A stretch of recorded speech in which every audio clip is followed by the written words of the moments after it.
Ok, c'est pas mal Avatar le dernier maître de l'air, je comprends la hype. Oh, ok, Aang il a perdu toute sa famille. Attends quoi, un génocide?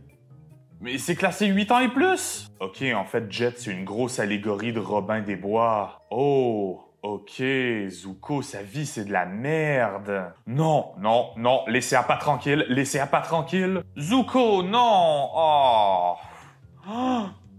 Elle l'a électrocuté pendant qu'il faisait son final move? C'est qui la vieille madame? À quoi c'est possible de maîtriser le sang? Oh, la comète est là, la comète est là. Non, non, non. Aang, reviens. Moi non plus, j'ai jamais été en colère contre Zuko. J'étais triste parce que je pensais qu'il avait perdu son chemin. C'est la meilleure série que j'ai jamais regardée. Ah, tu veux que je te raconte une histoire, mon enfant? Oui, une histoire de ton époque. Tu as de la chance, j'ai toujours sur moi ce recueil de contes des années 2000. Alors... Ah, elle est bien celle-là. Il était une fois, dans une contrée magique, un ogre nommé Shrek. Non, pas encore Shrek is love, Shrek is life. D'accord, d'accord. Et je suppose que tu veux pas entendre les aventures de la princesse Anastasia et du grand chevalier Christian Grey? Papa, j'ai 6 ans. Ok, alors qu'est-ce qu'on a? Ah, voilà.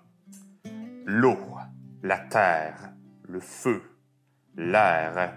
Il y a très longtemps, ces 4 peuples vivaient en harmonie. Mais un jour, la nation du feu décida de passer à l'attaque.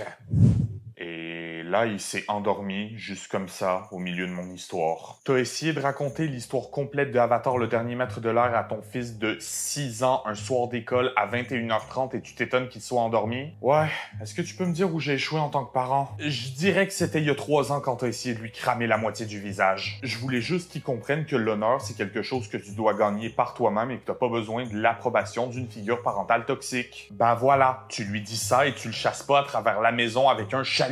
Ouais, t'as raison, faudrait peut-être que je revoie ma stratégie parentale. Bon, écoute, des fois, le savoir, c'est la moitié du combat. Le jour de ses 13 ans, je le prends, je lui botte le cul dehors et je lui dis « Tu reviens pas à la maison tant que tu m'as pas ramené le petit Jésus. »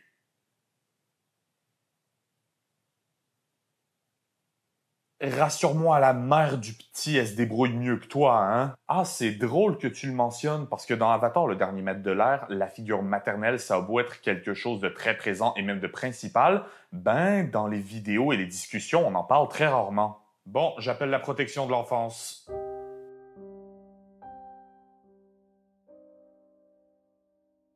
Aucun bon personnage n'est sans défaut. Ici, je ne parle pas de faiblesse d'écriture, je parle de vrais défauts, des éléments qui rendent ce personnage imparfait, qui le rendent réaliste. Et je parle ici en néophyte, je n'ai jamais été publié sur quoi que ce soit. Mais je pense de mon expérience totalement nouvelle, que d'écrire un bon défaut, c'est beaucoup plus difficile que de donner de bonnes qualités à son personnage. Et c'est logique quand il pense, parce que si tu veux qu'un personnage reste admirable et agréable à suivre, ben faut pas non plus lui donner 50 millions de red flags dans sa première scène, et surtout, un bon défaut, ben faut savoir le balancer avec les qualités et vice-versa. Et c'est selon moi ce qui fait à force de la plupart des personnages d'Avatar, le dernier maître de l'air. Tous sont très imparfaits, mais parfaitement balancés.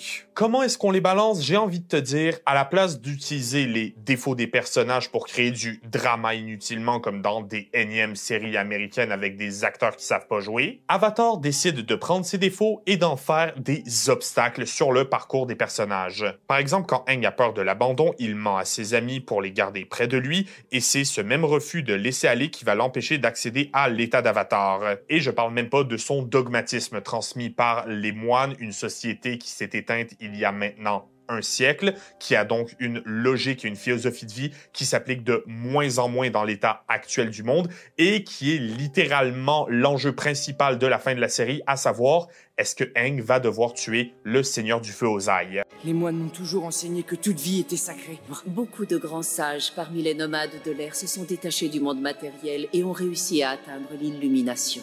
Mais un avatar ne peut jamais y arriver. Vous voyez ce qu'on a fait? on a pris un défaut et à la place de s'en servir pour créer de petites histoires, on en a fait l'enjeu principal. Et Aang est vraiment pas le seul à avoir droit à ce traitement. Toph refuse de travailler en équipe, mais c'est justement en réalisant que l'aide des autres est toujours précieuse qu'elle va devenir un véritable membre de la Team Avatar, trouvant une famille comme elle n'en a jamais vraiment eu avant. Sokka se sent inférieur au reste du groupe dû à son manque de maîtrise et sa quête est de comprendre que, même sans ses pouvoirs, il est une personne exceptionnelle. Iroh était un général de la Nation du Feu qui a laissé on ne sait combien de cadavres sur son chemin avant de réaliser qu'une vie simple et pacifiste lui convenait mieux. Et pour le prince Zuko, je garde l'analyse pour sa propre vidéo éventuellement, mais est-ce que quelqu'un peut amener un câlin à ce jeune homme, s'il vous plaît? Oh, comment je peux réussir à les convaincre que je suis de leur côté? Le bien et le mal se font sans cesse la guerre dans ton cœur, Zuko. Mon père dit toujours qu'elle est née chanceuse et que moi, j'ai eu la chance de naître. Ah, pourquoi je suis si nul quand je veux être gentil? Ce qui nous amène au sujet du jour, j'ai nommé Katara. Katara est probablement au sein du groupe et par les fans le personnage le plus pris pour acquis, ce qui est quand même triste. Même dans les épisodes où Katara est un personnage central, on se rappelle plus du contexte qui l'a amené là que vraiment des actions qu'elle a posées. Un bon exemple, c'est l'épisode avec la vieille sorcière Amma où ce qui reste en mémoire, c'est la maîtrise du sang, c'est à pleine lune, c'est Amma elle-même ignorant totalement le shift drastique que le personnage de Katara y prend dans son écriture. Il y a beaucoup d'exceptions à ça, par exemple, on se rappelle d'elle comme la personne qui a vaincu Azula à juste titre, et surtout, on se rappelle d'elle comme la maman de la Team Avatar. Et puis, soyons honnêtes, en fiction, les mamans et les figures maternelles, on les prend souvent pour acquises. Dans la vraie vie aussi. Pourquoi? Parce que c'est généralement comme ça que le personnage d'une maman est écrit. Un amour inconditionnel qui va aimer le personnage principal et surtout le forcer à continuer sa quête malgré ses erreurs. Entre ensuite Avatar, le dernier maître de l'air, où c'est très clair très vite que les mamans ici, on les explose. La mère de Zuko et Azula a été bannie quand ils étaient jeunes, celle de Toph a presque aucune personnalité et traite sa fille comme un bibelot fragile, et celle de Sokka et Katara est morte quand ils étaient enfants. Et ça, c'est venu la traumatiser au point où c'est littéralement devenu une blague dans le fandom, comment il suffit d'évoquer la Nation du Feu ou la mère de Katara pour qu'elle rentre dans une espèce de choc catatonique, une blague très populaire sur Internet, mais qui cache quelque chose d'horrible en fait. Katara est un personnage qui est un véritable modèle d'écriture et je pense qu'il est temps de lui rendre justice. Soyez donc sûr de vous abonner, d'activer la cloche ainsi que laisser un like et un commentaire pour le référencement et soyez sûr aussi d'être à jour dans Avatar les derniers maîtres de l'air parce qu'on va spoiler quelque chose de sale. Rappelez-vous aussi de nous suivre sur Instagram et d'aller voir notre boutique Artpal, nos liens sont en description. Sur ce, salutationalisation et bienvenue à Faits et Fiction, l'émission où on analyse la culture. Aujourd'hui, je vous explique toute la complexité dans le personnage de Katara. L'histoire de Katara.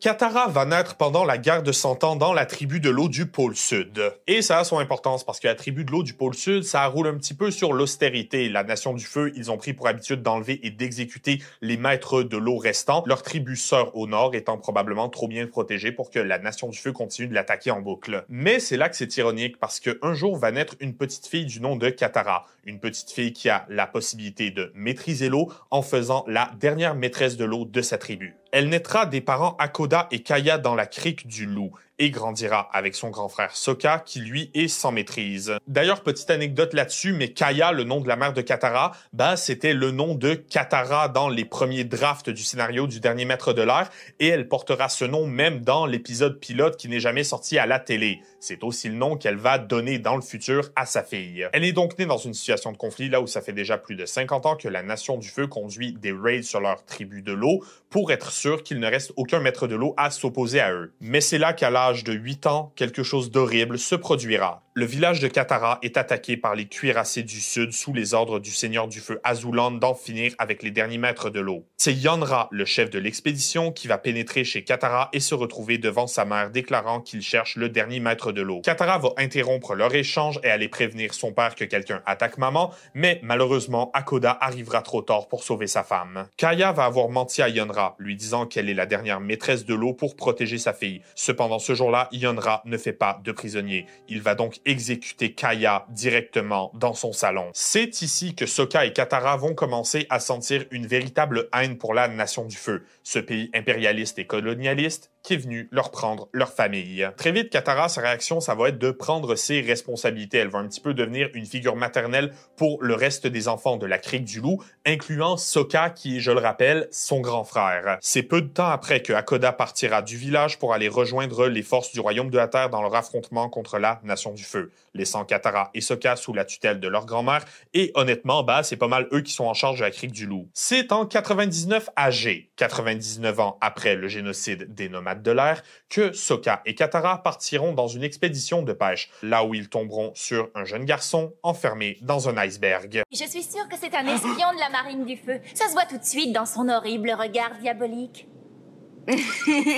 Ils vont le libérer seulement pour réaliser que jeune garçon Aang, de son prénom, est un maître de l'air, héritier d'une nation disparue depuis bientôt un siècle. À ce moment, Katara, âgé de 14 ans, et son grand frère vont la ramener au village, qui sera ensuite attaqué par la Nation du Feu. Plus précisément par le prince Zuko, chargé de ramener l'Avatar à la Nation du Feu, qui conduit cette expédition. C'est là que la vérité éclate. Aang est bel et bien l'Avatar qui va gentiment se livrer à Zuko pour éviter que le village n'en souffre. Dans une prise de conscience, Sokka et Katara se lanceront à leur poursuite, et c'est grâce au pouvoir de Aang qu'ils réussiront à s'échapper. C'est là que Sokka et Katara comprennent quelle est leur responsabilité. Ils doivent accompagner l'Avatar dans un voyage à travers le monde pour qu'il puisse apprendre la maîtrise des 3 éléments restants. J'ai nommé l'eau, la terre et le feu.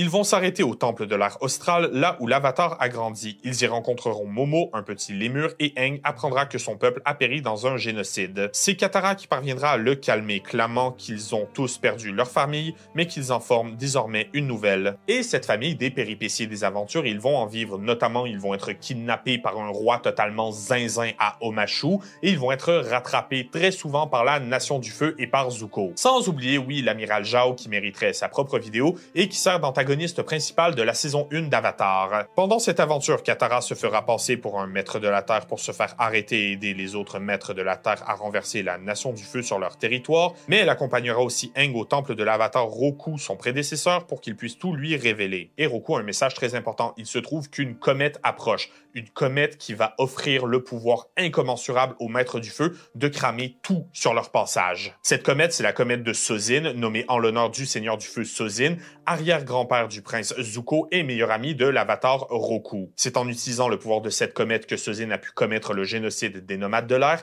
et il est plus que probable que la Nation du Feu actuelle l'utilise pour raser le royaume de la Terre. Cet épisode, c'est un peu là où l'Avatar comprend que c'est le moment de se bouger le cul. C'est donc Katara qui va prendre sur elle d'au moins lui montrer les bases de ce qu'elle connaît en maîtrise de l'eau. En forêt, ils rencontreront Jet, avec qui Katara aura un petit flirt. Seul problème, même si Jet partage beaucoup des points de vue de Sokka et Katara regardant la Nation du Feu et regardant la libération du royaume de la Terre, la réalité, c'est que c'est aussi un extrémiste qui est prêt à tout pour se débarrasser de cette nation.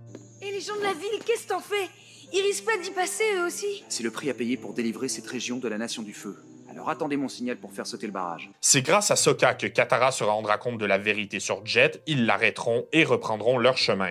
Katara va obtenir des prédictions de la part d'une diseuse de bonne aventure, comme quoi elle épousera un grand maître des éléments, je suis sûr que c'est pas quelqu'un qu'on connaît. Mais ensuite, ils vont croiser Bato de la tribu de l'eau, un grand ami d'Hakoda qui sait où il se trouve et veut ramener Sokka et Katara auprès de leur père. Et cet épisode, il va tourner énormément autour du fait de savoir où est ta place dans le monde, de savoir quoi faire avec tes responsabilités, de savoir prendre ses responsabilités. Bref, Sokka et Katara, ils vont décider de ne pas aller rejoindre leur père, mais bel et bien de rester avec Aang parce que c'est ça leur mission. Même si Aang a été un petit bâtard dans cet épisode, on va pas se mentir. La carte pour trouver notre père, tu l'avais et tu ne le disais pas.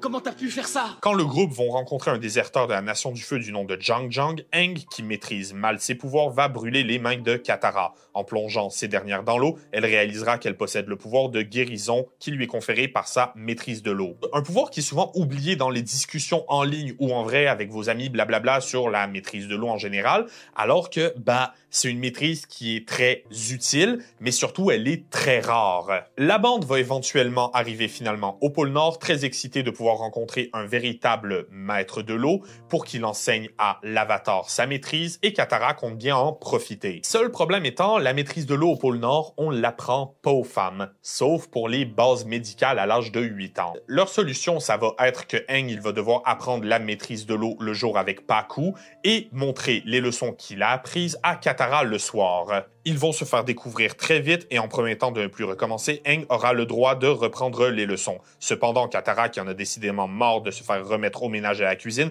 va défier Pakku en duel. Je vous attends dehors si vous osez vous mesurer à moi. Je suis certain qu'elle le pensait pas. J'en suis pas aussi sûr. Duel que, bien sûr, la petite Katara va perdre. Elle a quand même défié un des plus grands maîtres de l'eau de l'histoire. Mais vous me direz pas qu'elle s'est pas battue comme une championne. Vous pouvez me dire ce que vous voulez sur la maîtrise du sang, sur la ressource de Katara, mais pour moi, le vrai testament à son pouvoir, c'est quand elle a tenu tête à un des plus grands maîtres de l'eau au monde en ne se battant que par pur instinct.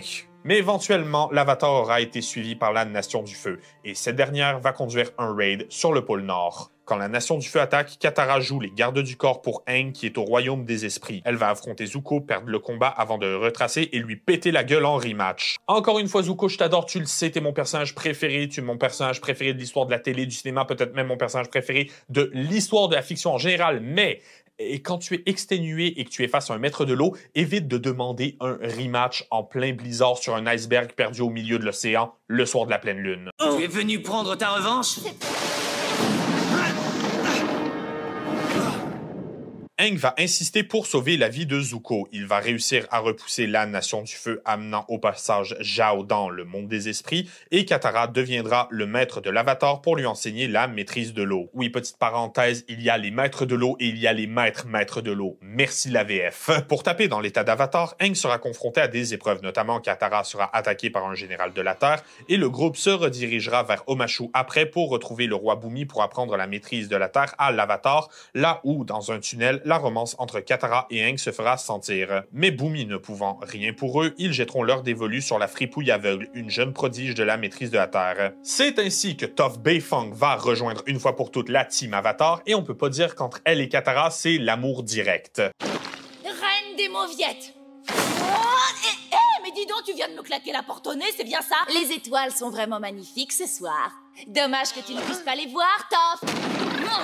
C'est en s'unifiant contre Azula, la sœur de Zuko, que les liens entre le groupe vont se resserrer et où Aang va finir par bénéficier de son entraînement en maîtrise de la Terre tout en continuant d'apprendre auprès de Katara. Et ça, c'est encore une des scènes qui est très sous-cotée, la scène où Katara explique pourquoi la maîtrise de la Terre est aussi difficile pour Aang, parce qu'il est en train d'essayer de maîtriser son opposé exact. C'est une scène qui vient établir Katara, oui, comme la voix de la raison, mais aussi comme une source de sagesse et de patience. C'est dans la grande bibliothèque des esprits au milieu du désert que le groupe va apprendre qu'une éclipse solaire dans quelques mois rendra les maîtres du feu impuissants. Et c'est là qu'ils vont devoir envahir la Nation du Feu. Malheureusement, des maîtres du sable ont enlevé Appa et le groupe va devoir se rendre seul à Ba Sing Se, la capitale du royaume de la Terre, pour transmettre l'information au roi sur l'éclipse. La Nation du Feu va attaquer Ba Sing Se, ils vont se faire repousser, la team Avatar va accessoirement démonter un complot gouvernemental, et Katara va aider Jet à guérir d'un lavage de cerveau, et ils tenteront de retrouver Appa sous le lac Laogai. Le lac Laogai, c'est un petit peu la zone 51 de l'univers d'Avatar, c'est là où les citoyens de Ba Sing Se sont brainwashés. Jet,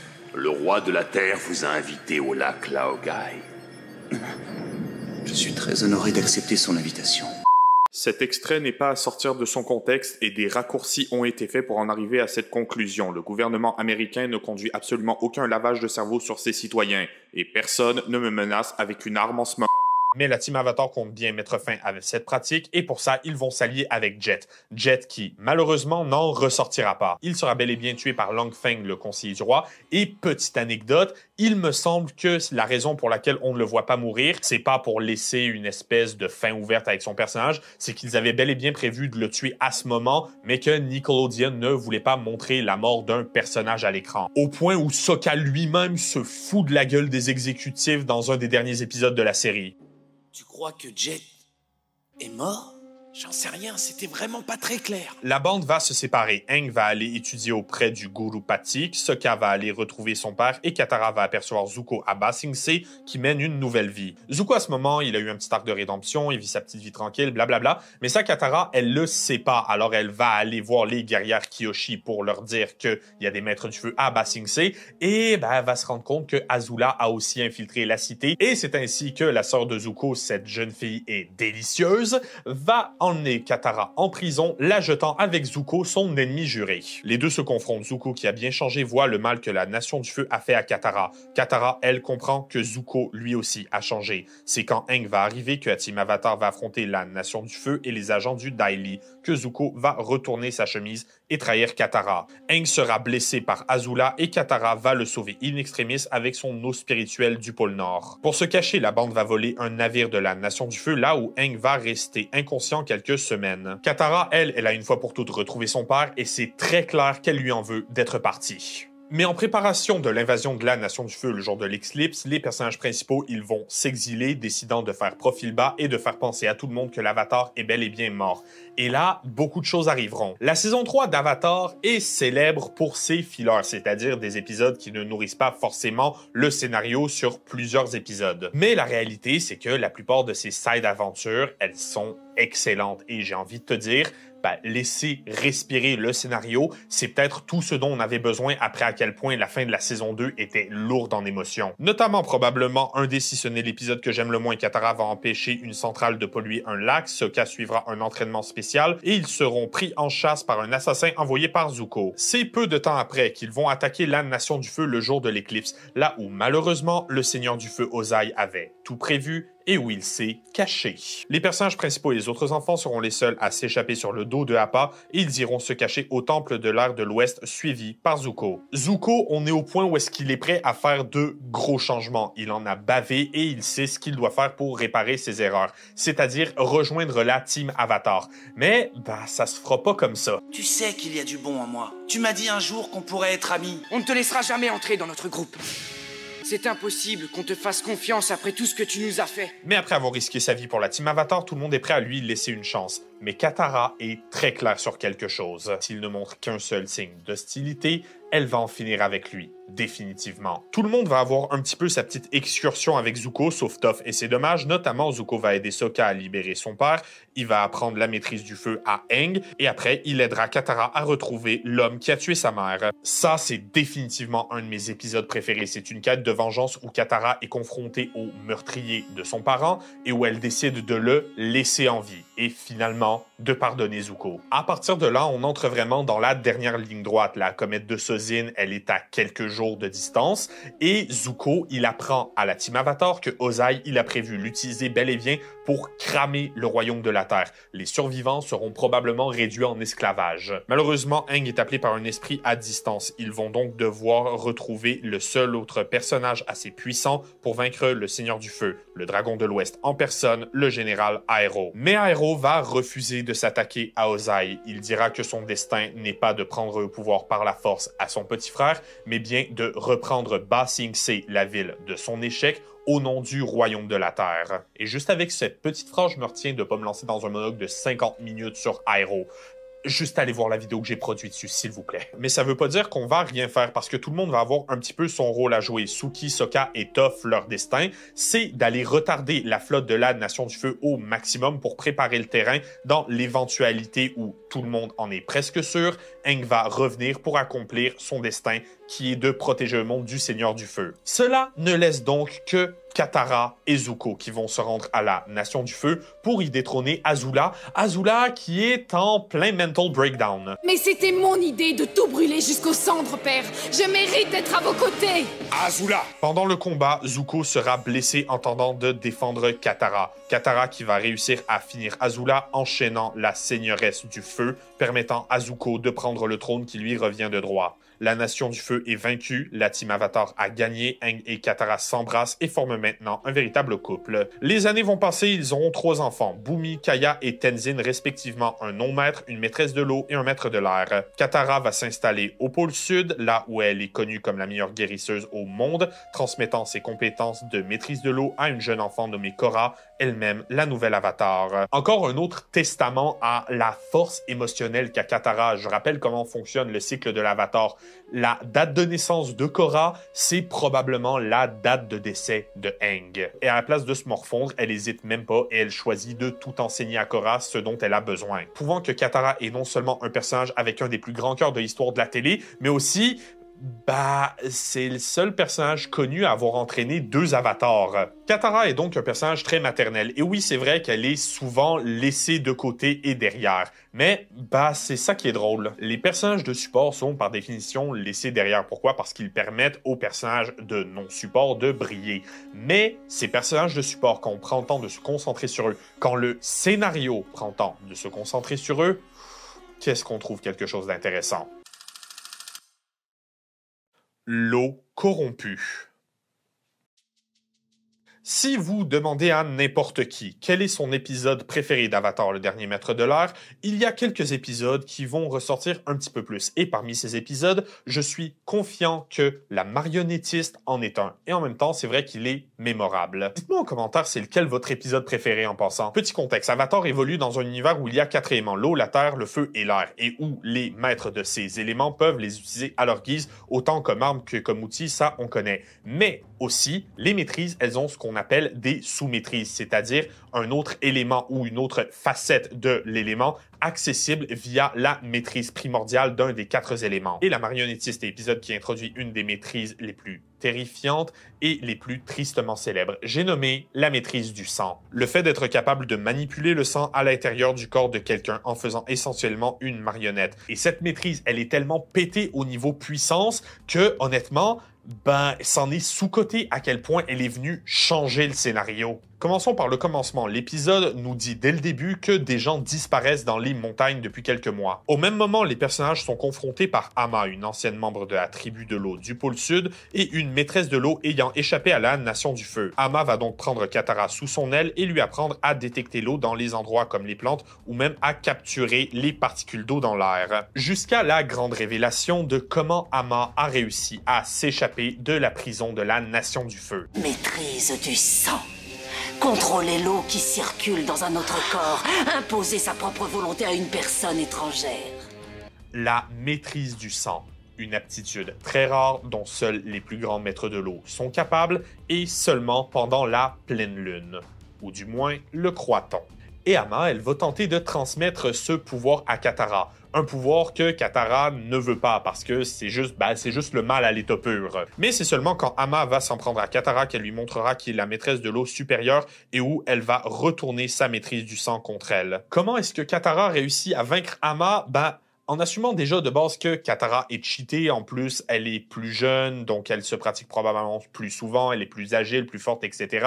Bref, sa maîtrise de l'eau, elle est juste plus puissante. Il y a cet aspect-là, mais il y a aussi le fait que la maîtrise du sang, ici, Katara, elle l'a acquise en théorie. L'eau, c'est l'élément du changement. La clé pour maîtriser l'eau, c'est l'action, la réaction. C'est d'être capable de s'adapter à n'importe quelle situation. Et ça, on le voit très bien dans les duels de maîtres de l'eau. Comme par exemple dans le combat entre Katara et Pakku, regardez, ils redirigent l'eau, ils anticipent les mouvements l'un de l'autre. Et même Aero, quand il apprend à rediriger les éclairs Azuko, il dit que l'important, c'est d'être capable d'anticiper l'attaque et qu'il a appris cette technique en observant les maîtres de l'eau. Pour la maîtrise du sang, je crois que d'instinct en sentant comment ce sang se faisait manipuler dans ses veines, Katara a compris comment la technique fonctionnait. Elle a compris que elle et Ama ne sont que 2 grosses poches d'eau et que les 2 sont manipulables aussi bien qu'une vague classique. On peut voir un autre exemple de comment ça fonctionne dans la légende de Korra. Quand les maîtres du sang sont capables de manipuler plusieurs personnes en même temps, mais un seul autre maître du sang reste un défi de taille. C'est ce qui est terrifiant avec la maîtrise du sang. Katara, elle ne pourra jamais la désapprendre. Elle fait maintenant partie d'elle. Et ça enveloppe Katara dans une jolie métaphore. Le sang, c'est en toi, c'est quelque chose d'intime, c'est quelque chose de personnel, c'est quelque chose de vital, mais aussi et surtout, c'est quelque chose de par quoi on peut transmettre des maladies. Et c'est dans cette optique qu'est écrit cet épisode. Katara n'a pas vraiment appris à maîtriser le sang. Elle a été contaminée par la maîtrise du sang. Jusqu'à présent, la maîtrise de l'eau a toujours été un outil très versatile. Oui, on pouvait l'utiliser au combat, mais son potentiel défensif était quand même excellent. L'eau, c'est l'élément le plus versatile et c'est pour ça que c'est le plus cheaté. Voire même, on a des sous-maîtrises dans la maîtrise de l'eau qui sont faits à 0% pour faire du mal à quelqu'un, comme par exemple le fait d'être capable de guérir une plaie. Ça, c'est en assumant que Katara est pas capable avec sa maîtrise de l'eau médicale de donner le cancer à quelqu'un. Ce qui serait quand même intéressant à débattre. C'est avec la maîtrise du sang que tout change, que Katara devient vraiment dangereuse, qu'elle a appris une technique qui fait d'elle un être corrompu. On peut même y voir une allégorie du vampire ou même du loup-garou comme une maladie qui se transmet par le sang, qui te donne un grand pouvoir, qui est en fait une malédiction. Malédiction qui maintenant, veut pas, ben, ça affecte Katara et regardez ça, ça vient la chercher. Elle doit être vraiment en colère pour l'utiliser sur le navire. Elle ne l'utilise que sur l'homme qu'elle croit a tué sa mère. Et ben, je vais vous rappeler le topo, je l'ai fait dans la vidéo sur Amon. Il y a de bonnes chances pour que Katara ait été capable d'utiliser cette maîtrise sans la pleine lune. Je vais vous le refaire vite, mais j'ai re-regardé l'épisode au complet et à aucun moment on ne voit la pleine lune au moment où Katara utilise la maîtrise du sang. Mais dépendamment de où il se trouve dans le monde, on n'est pas sûr. On pourrait être juste avant ou juste après la pleine lune quand elle embarque dans son voyage. En gros, connaissant les créateurs d'Avatar, je crois qu'ils ont fait exprès de faire ce choix, justement pour qu'on se demande si Katara est oui ou non capable de maîtriser le sang sans la pleine lune. Est-ce qu'elle en a ce pouvoir? Mais c'est pas ça important. L'important, c'est de voir à quel point est-ce qu'elle est prête d'utiliser une technique qui est mauvaise et qui fait du mal aux gens pour prendre sa revanche. Et t'as Zuko dans le coin qui vient de comprendre qu'il est mieux de plus jamais la mettre en colère. J'aurais vraiment aimé savoir comment ça s'est passé chez les scénaristes. Hey, pour la saison 3 du Dernier Maître de l'Air, je me demandais si ce serait cool qu'on fasse un épisode, tu sais, quelque chose un peu plus sombre, un peu plus mature, t'as des idées? Ouais, écoute, j'avais bien un concept qui traînait quelque part, c'était sur une vieille sorcière maître de l'eau. Ok, une vieille sorcière maître de l'eau, intéressant. Et la sorcière, elle enlève des citoyens de la Nation du Feu pour se venger de ce qu'ils lui ont fait subir dans le passé. Ouais, ok, j'aime ça, et la Team Avatar va devoir se dresser sur son chemin, j'imagine, ils vont devoir protéger des citoyens innocents, même s'ils sont de la Nation du Feu. Exactement, mais ce sera pas facile. Parce que la sorcière est un méchant froid et calculateur. Aussi, mais parce qu'elle est capable d'utiliser sa maîtrise de l'eau pour manipuler le sang de quelqu'un et le transformer en marionnette, impliquant très fortement qu'elle pourrait te faire bouillir ou glacer de l'intérieur. Ça, c'est si elle décide pas de juste te faire exploser comme un ballon de baudruche. Approuvé. Directement approuvé.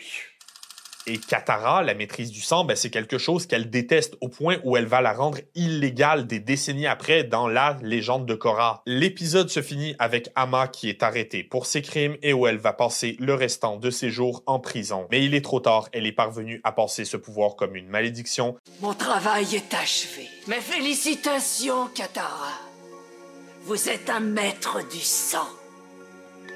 Vivre avec cette malédiction et retenir ce qui est maintenant une partie ancrée en elle, sa partie la plus sombre, le mal absolu, et c'est pour ça qu'elle n'a jamais eu aussi peur de ce qu'elle-même pourrait faire. Une partie d'elle qu'elle tire probablement de toute la colère qu'elle a enfouie en elle, colère qui remonte à très longtemps. La Nation du Feu m'a pris ma mère.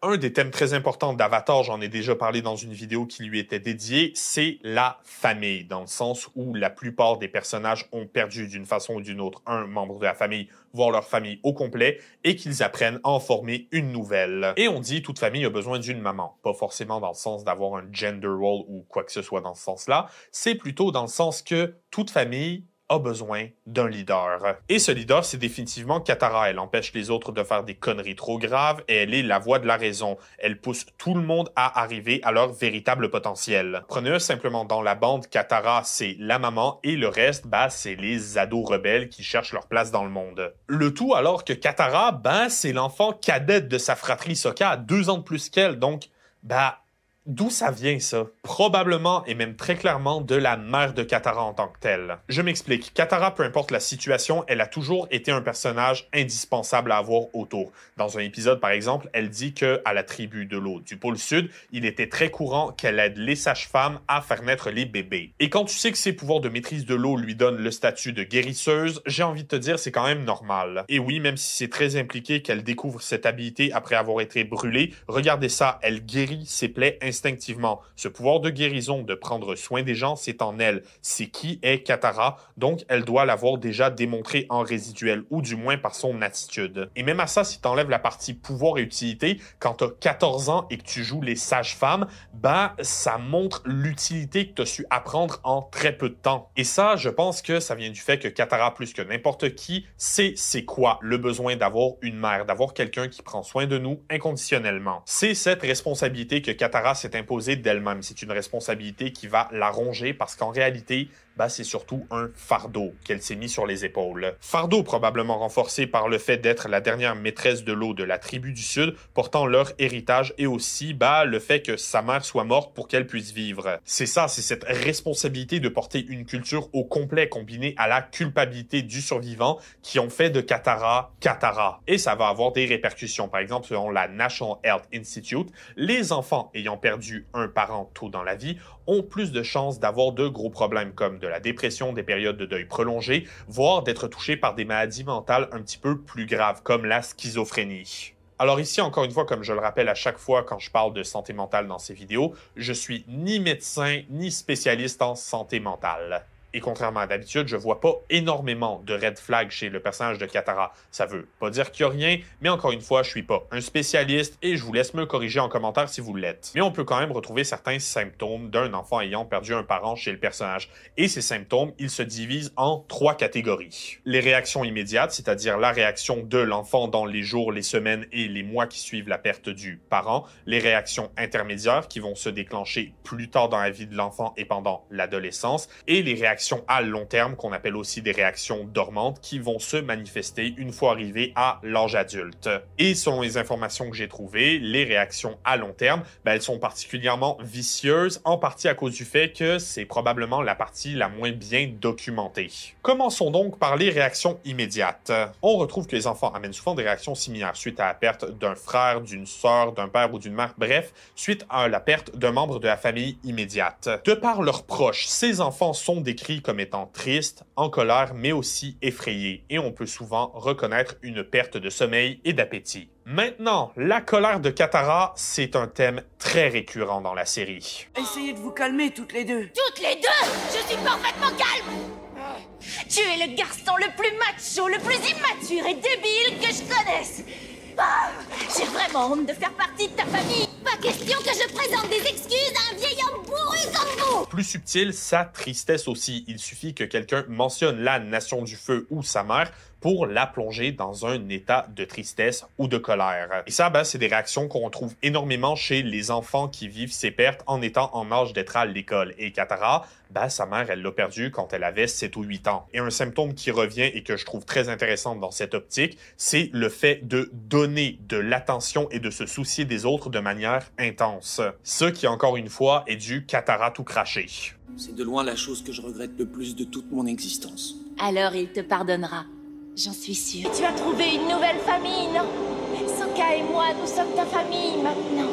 Tous ces gens meurent de faim et toi, tu leur tournes le dos. Comment tu peux être aussi dur et sans cœur? Sans parler des faits comme la perte de sommeil. Ici, j'ai pas grand-chose de concret si ce n'est le refus de Katara de se reposer quand elle sent que le tueur de sa mère est proche. Pour les effets intermédiaires, encore une fois sur un National Health Institute, un groupe de spécialistes aurait suivi des enfants de 1 à 6 ans après la perte d'un parent. Et certains de ces spécialistes ont suggéré un lien entre ce trauma et le développement de maladies bel et bien physiques, souvent reliées à ton métabolisme, à ton estomac, et on a même parlé de cause de diabète. Et ici, je vous explique pas le bagage médical que ça me prendrait pour vous décrire le raisonnement, ni même le bagage que ça prendrait pour le comprendre. Et en plus, j'ai pas la fiche médicale de Katara, mais c'est juste pour vous faire comprendre qu'il y a bel et bien un lien entre la santé mentale d'un enfant et le développement de maladies purement physiques probables plus tard. Mais plus que des maladies physiques, ce qui vient vraiment me chercher, c'est le lien entre la perte d'un parent et le développement de la dépression. Par exemple, une étude menée par le Journal of American Academy of Child Psychiatry a trouvé qu'environ 40% des enfants ou préadolescents israéliens ayant perdu un parent pendant la guerre de Yom Kippour en 1973 continuent à montrer de sévères signes de mésadaptation sociale plus de 3 ans après la dite perte. Et de ces symptômes, 3 ans et demi après, 65% des enfants les montraient encore, avec une moyenne de 9 symptômes et signes de mésadaptation sociale par enfant suivi. Le tout avec une estimation comme quoi 70% des enfants suivis montraient encore des signes de détresse 6, 18 et 42 mois après avoir subi la perte de ce dit parent. Ce que ça veut dire, c'est que ces symptômes sont bien réels, ils ont de lourdes conséquences et qu'on ne sait pas forcément comment y remédier, ni même comment proprement les détecter. Parce que même les études qui en parlent disent que c'est un sujet sujet qui n'est pas très bien documenté en même temps. C'est logique. Comment est-ce que tu veux bien documenter ce sujet de façon purement scientifique et objective, tout en dealant avec le fait que ton patient, il vient de perdre un parent? Pas sûr qu'il soit très coopératif. Et oui, j'ai bel et bien parlé de guerre parce qu'il se trouve que ce que cette étude a trouvé, c'est que les enfants venant d'un milieu touché par un conflit martial de quelque sorte, comme par exemple le fait que la Nation du Feu envahisse la crique du Loup en boucle, ça rend encore plus vulnérable le petit enfant à cette pathologie. Bref, la perte d'un parent, surtout à un jeune âge de façon violente, c'est quelque chose qui vient impacter l'enfant. Et chez Katara, ce que ça lui a donné, c'est du recul et de la perspective. Prenons la situation comme elle est et démontons tout de suite une idée.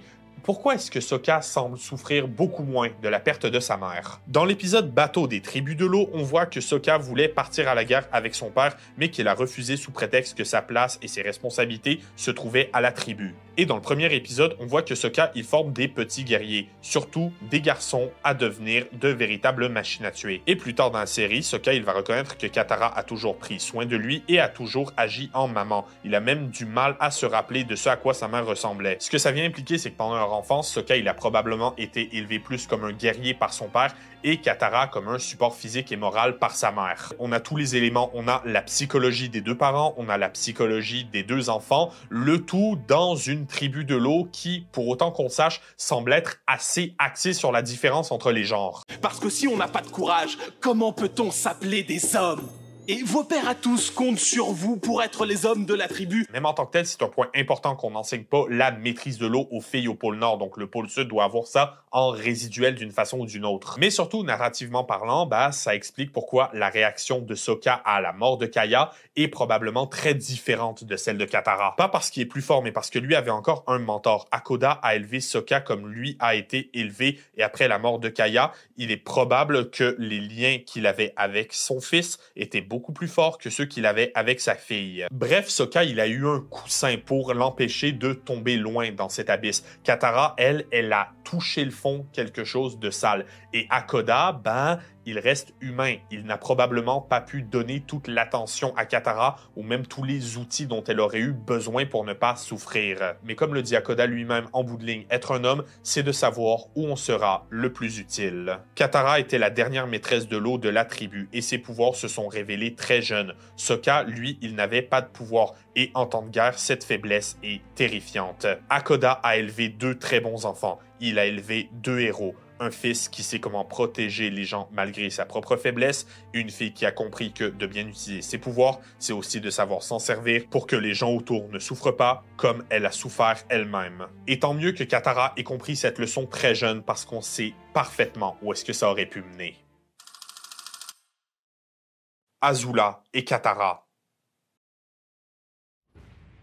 Et si je vous disais que Azula et Katara sont des images miroirs? Et non, cette analyse ne vient pas de moi à 100%. J'ai eu l'idée en regardant la vidéo de Riley J. Dennis qui est quand même vachement bien, je mettrai un lien vers sa chaîne dans la description. Donc déjà de base, les parallèles entre les personnages sont quelque chose de très fort dans Avatar. Par exemple, Zuko et Aang ont tous les deux une partie de l'avatar Roku en eux, Zuko possédant son sang et Aang son esprit. Iroh et Ozai sont les héritiers d'un colonialisme impérial et c'est comment ils le perçoivent qui change leurs réactions et leurs actions. Jet et Sokka ont tous les deux perdu leur famille face à la Nation du Feu et les combattants étant sans pouvoir. Mais la différence se trouve dans les limites que Sokka refuse de franchir pour obtenir justice. Et un parallèle très intéressant, c'est celui entre Azula et Katara, la grande princesse de la Nation du Feu, contre une petite paysanne des tribus de l'eau. Déjà, comptons les similitudes. Les deux sont des filles, les deux ont 14 ans, les deux sont les sœurs cadettes d'un grand frère, et surtout, les deux sont des prodiges à la manipulation de leurs éléments respectifs. C'est dit textuellement que Azula est une maîtresse du feu hors pair et qu'elle a montré ses pouvoirs à un très jeune âge, exactement comme Katara, qui est juste une force de la nature. Tu es comme ma sœur, tout est facile pour elle. C'est un prodigieux maître du feu et tout le monde l'adore. Je suis très impressionné. Vous faites un excellent maître de l'eau. Et inconsciemment, ça peut donner des idées à leur entourage. Des idées comme quoi, parce qu'elles sont au-dessus de la moyenne, on n'accepte que le meilleur de leur part. Comme Ozai qui pousse Azula sans cesse versus Katara qui, encore une fois, est le support moral de tout le monde. En plus d'être un garde du corps pour l'Avatar et une pièce essentielle du puzzle qui vient finir la guerre. Et finalement, toutes les deux ont perdu leur mère sensiblement au même âge et ont grandi avec un père trop occupé avec la guerre de 100 ans pour prendre soin d'elles. Mais elles sont bien des images miroirs. Et le miroir en cinématographie, c'est un outil narratif très puissant. Ça nous montre la vérité, mais inversée. Par exemple, à la fin de la série, quand Azula regarde son reflet brisé, c'est un bris physique, mais qui est indicateur de sa santé mentale qui est en chute libre. Et cette réflexion entre Azula et Katara, elle se traduit principalement par leur élément de prédilection. Le feu chez l'une, l'eau chez l'autre. Le feu et l'eau, deux éléments opposés, complémentaires qui reflètent leur personnalité. Comme Azula, le feu est dangereux en surface. Il doit être maîtrisé si on ne veut pas qu'il consume tout. Alors que l'eau en surface est un élément plus défensif qu'autre chose, alors que dans les faits, il est très dangereux en profondeur, tout comme Katara, qui a l'air d'une gentille petite fille et qui devient un des personnages les plus redoutables quand elle s'énerve. Azula, tout comme le feu, elle a besoin de carburant, c'est-à-dire qu'elle a besoin d'être bien entourée pour ne pas se retrouver seule et donc se retrouver vulnérable. Reste ici, dans la nation du feu. Mais je pensais qu'on allait le faire ensemble, père. Toute ta vie, tu as utilisé la peur pour contrôler les gens, comme tu l'as fait avec tes amis Mai et Ty Lee. Qu'est-ce que je pouvais faire d'autre? La confiance, c'est bon pour les idiots. Alors que Katara, tout comme l'eau, se redistribue, elle coule de façon continue et tel un puits qui abreuve un village, donne de l'aide physique et psychologique aux gens qui l'entourent. Pour les sous-techniques de maîtrise, selon moi, l'opposition la plus intéressante, c'est entre les éclairs d'Azula et la guérison de Katara. Selon Aero lui-même, le dragon de l'Ouest, les éclairs, c'est une sous-technique de maîtrise du feu qui est précise et dangereuse, comme Azula. Et contrairement à la plupart des autres maîtrises et sous-maîtrises, les éclairs, pendant très longtemps, c'était une arme point barre avant d'être un outil. C'est seulement pendant la révolution industrielle qui va mener à la légende de Korra que ça devient réellement utile à la société. Mais il y a son opposé. Si les éclairs ne servent qu'à blesser les gens, la technique de Katara ne sert qu'à les soigner. Elle est encore une fois en opposition avec Azula. C'est ces mêmes pouvoirs qui, avec les éclairs, vont blesser mortellement Aang et Zuko, et c'est la guérison de Katara qui va leur sauver la vie. Pour d'autres contrastes intéressants, on peut se tourner vers la sphère familiale où est-ce qu'on n'est vraiment pas en reste. La mère de Azula l'a toujours considéré comme un monstre. Ou du moins, c'est ce que Azula pense. Ma propre mère pensait que j'étais un monstre cruel. À la fin de la série, le fantôme de sa mère vient lui dire qu'elle l'a toujours aimé. Et oui, même si c'est un fragment de l'imagination d'Azula, je suis le premier à penser que c'est surtout son subconscient qui essaye de lui faire comprendre quelque chose. Et dans les comics, celui concentré sur la recherche de la mère de Zuko, on comprend que Azula a eu une image négative de sa mère erronée et que Ursa, malgré qu'elle voyait le côté noir d'Azula, l'a toujours aimé et espéré faire ressortir le bon en elle. Et rappelez-vous que les showrunners, ils avaient bel et bien prévu une saison 4 où Azula aurait eu droit à son arc de rédemption. Il est plus que probable que c'est dans cette optique que ça aurait été dirigé. Point étant que, comme Katara, le potentiel bon en Azula se reflète principalement par sa mère, mais la différence étant la perte de cette dernière force Katara à essayer constamment d'être une meilleure personne, pendant que Azula devient de plus en plus mauvaise. De nombreuses différences entre les deux personnages peuvent mener à cette dichotomie, et je pense qu'on peut commencer par le statut social. Suite à la perte de sa mère, Azula étant la princesse de la Nation du Feu, c'était probablement pas la misère. Elle avait des centaines de millions de domestiques à répondre à tous ses caprices. Bref, elle avait toute l'attention dont elle avait besoin. Et je dis pas que c'est la bonne chose à faire, que ça peut remplacer l'amour d'une mère, mais c'est quelque chose qu'Azula a eu. Et regardez-la, c'est une enfant pourrie, gâtée et cruelle. Que tu ne peux pas comprendre ça, Azula.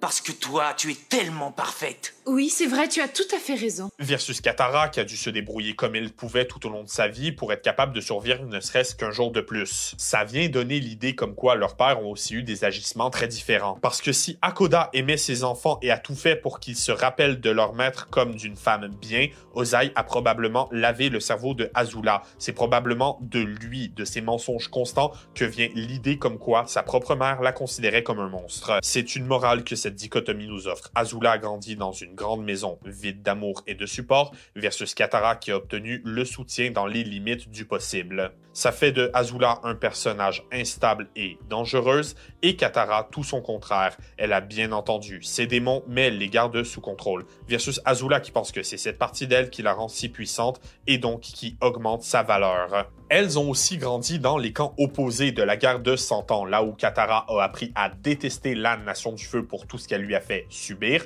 Ozai, il s'est assuré que Azula vénérera toujours la Nation du Feu.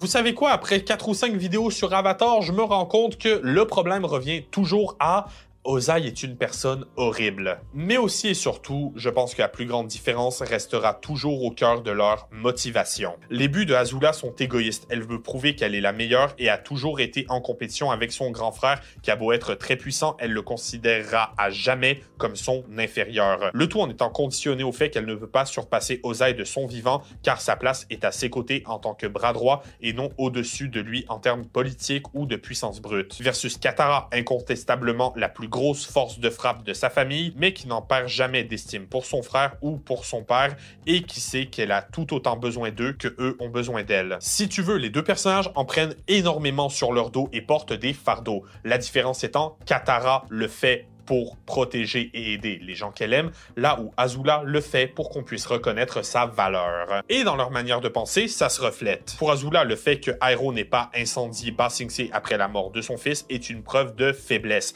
Elle dit que la vengeance est noble. Et le fait que la vengeance n'est pas quelque chose de noble, c'est la leçon que Katara va apprendre après son excursion avec Zuko. Elle refuse de tuer Yanra. Et oui, Katara elle-même dit qu'elle ne sait pas si elle a pris la bonne décision, mais ce qui est important ici, c'est comment elle vit avec cette décision. Incontestablement, d'avoir laissé Yanra en vie si Azula avait été dans pareille situation, elle l'aurait considéré comme une erreur. Ça l'aurait rongée et détruite de l'intérieur. Alors que même si Katara n'est pas sûre, c'est le fait d'être capable de passer à autre chose qui lui a permis de guérir. Et puisqu'on en parle, je suis prête à te pardonner. Il existe une question dans le fandom d'Avatar le Dernier Maître de l'Air qui divise presque autant que la série Korra en elle-même, et cette question, c'est la question de la vie sentimentale de Katara. On le sait maintenant, c'est bel et bien avec l'Avatar Aang que Katara va finir ses jours. C'est même pour ça que la série a été écrite. Mais pour une partie des fans, cette fin, c'était une erreur. Selon certaines personnes, Katara, elle aurait dû finir avec Zuko. Le moindre petit faux pas, la moindre erreur, tu n'auras plus à t'inquiéter pour ton destin, parce que je ferai en sorte qu'il s'arrête là, ici, tout de suite, définitivement. Ils sont tellement mignons ensemble! Il y a beaucoup de bases pour cette idée de ship Zutara, principalement celle autour de laquelle Zuko est beaucoup moins materné par Katara que le reste de la bande, et même si je suis en désaccord total avec cette idée, je crois que je la comprends. Oui, c'est vrai que Katara et Zuko sont très utiles ensemble, et c'est vrai qu'ils se complètent, mais je trouve que c'est beaucoup mieux en tant qu'amis. Bref, alors pour voir ce que Zuko amène à Katara dans sa vie, voyons pourquoi de base c'était difficile. Zuko, c'est le prince héritier de la Nation du Feu, et on a déjà établi que cette même Nation du Feu, c'est ce qui a blessé Katara. Donc, d'une certaine façon, la colère que Katara a toujours ressentie envers la Nation du Feu, quand Zuko apparaît dans sa vie, elle la transpose sur lui. À juste titre, il a quand même attaqué son village. Et après tout, c'est normal, en tant qu'audience, on a les flashbacks, on a les scènes difficiles, mais si tu regardes juste Zuko dans les scènes où il interagit avec Katara, c'est dur de pas comprendre comment elle peut le détester à ce point. Sans parler du fait que pour que Katara reste vraiment le support moral du groupe, ce qui est important, c'est qu'elle perde la face le moins possible face au reste de la team Avatar. Elle se montre forte, elle se montre sage et la voix de la raison, et très rares sont les moments où Katara se montre vulnérable avec Toph, avec Sokka et avec Aang, pour que eux comprennent qu'ils pourront toujours compter sur elle, peu importe la lourdeur du fardeau. Mais pas avec Zuko. Et ça, c'est la scène de la grotte qui le montre bien. Ici, Katara se fout de paraître forte. Ce qu'elle veut, c'est cracher à la face de Zuko sa haine envers la Nation du Feu. Elle se montre vulnérable, tout comme Zuko, et cette vulnérabilité partagée va leur permettre de tisser un lien. Lien qui va être rompu quand il retournera sa veste et va décider de suivre Azula et de s'en prendre à Aang. Je croyais que tu avais changé! J'ai changé! Et on remarque quelque chose. Si Katara est toujours en colère après Zuko, la source de cette colère, elle a changé. Au début, elle déteste Zuko parce qu'il représente la nation du feu. Mais vers la fin, cette colère et cette haine, ça devient beaucoup plus personnel. Si tu veux, c'est plus tant que Zuko représente le groupe qui a blessé Katara que Zuko lui-même a blessé Katara en la forçant à se montrer vulnérable, en la manipulant, en lui mentant et en la trahissant. On a déjà donc sa haine de base, la colère d'avoir été trahi et probablement la honte d'être tombé dans le panneau en pensant que Zuko était quelqu'un qui pouvait changer. Zuko, quant à lui, il va tenter de se faire pardonner. C'est quelque chose de pas facile. C'est pour ça qu'il va offrir sur un plateau d'argent à Katara l'homme qui a tué sa mère. Je sais qui a tué ta mère et je vais t'aider à le trouver. Et c'est vraiment sous-coté que Katara accepte de suivre Zuko dans cette aventure. Moi, comment je le lis, c'est que Katara a beau être en colère contre un prince, sa haine véritable et pure reste envers la Nation du Feu, et plus particulièrement envers Yanra. Et la scène où Katara décide de l'épargner, qu'il y a des choses à dire dessus. Elle annonce fièrement qu'elle est le dernier maître de l'eau de sa tribu et qu'il l'a raté il y a tant d'années. Elle va le tuer, mais s'arrête à la dernière seconde avant de créer un dôme avec la pluie. La leçon ici étant, Yanra, il a merdé, il a raté un maître de l'eau. Et c'est devenu le plus puissant maître de l'eau au monde. Et en plus, il s'est fait un adversaire redoutable. Pendant ce temps, lui, il vit une vie pathétique. À la retraite, il s'ennuie, il est malheureux. Katara incarne ici la légende qu'elle deviendra bientôt. Elle incarne les espoirs de la tribu de l'eau, mais aussi sur le moment où elle a surmonté la mort de sa mère. Elle s'est empoisonnée la vie avec ça assez longtemps. Regardez-la sur les traces de son meurtrier, elle ne dort même pas. Mais en le confrontant, elle réalise que le tuer ne ramènera pas sa mère, mais aussi que sa haine était mal placée. Ça fait tellement longtemps maintenant que lorsque j'imagine le visage de l'ennemi, c'est ton visage que je vois. Mon visage? La morale de cet épisode, c'est qu'il est correct, des fois, de ne pas pardonner, que certaines personnes en sont simplement indignes. C'est une des plus importantes leçons de bien-être et de maturité que Avatar, le dernier maître de l'air, peut apprendre à son audience. Être capable de savoir quand et surtout à quel niveau pardonner quelqu'un. Même Aang, il le dit, le pardon, c'est la clé vers la guérison. Et c'est une des rares fois où sa sagesse ancestrale de moine tibétain, elle a tort. Ici, la clé de la guérison, c'était la confrontation. C'était de se rendre compte pour Katara elle-même qu'elle est devenue beaucoup trop puissante pour laisser les fantômes du passé l'atteindre. C'est le moment où elle réalise ce que l'audience savait déjà. Comme quoi, même si elle a grandi trop vite et douloureusement, elle n'en est ressortie de l'autre côté que plus forte. Et en apprenant ces nuances, elle y a gagné un ami qu'elle regarde comme un égal et un des seuls personnages dont elle n'a pas besoin constamment de prendre soin. Un ami qui lui aussi revient de loin, et grâce à ça, c'est avec cet ami qu'elle parviendra à mettre un terme à la guerre de 100 ans. Donc Katara, personnage extrêmement bien écrit, extrêmement sous-coté, et j'ose espérer que cet épisode vous l'aura fait apprécier un petit peu plus.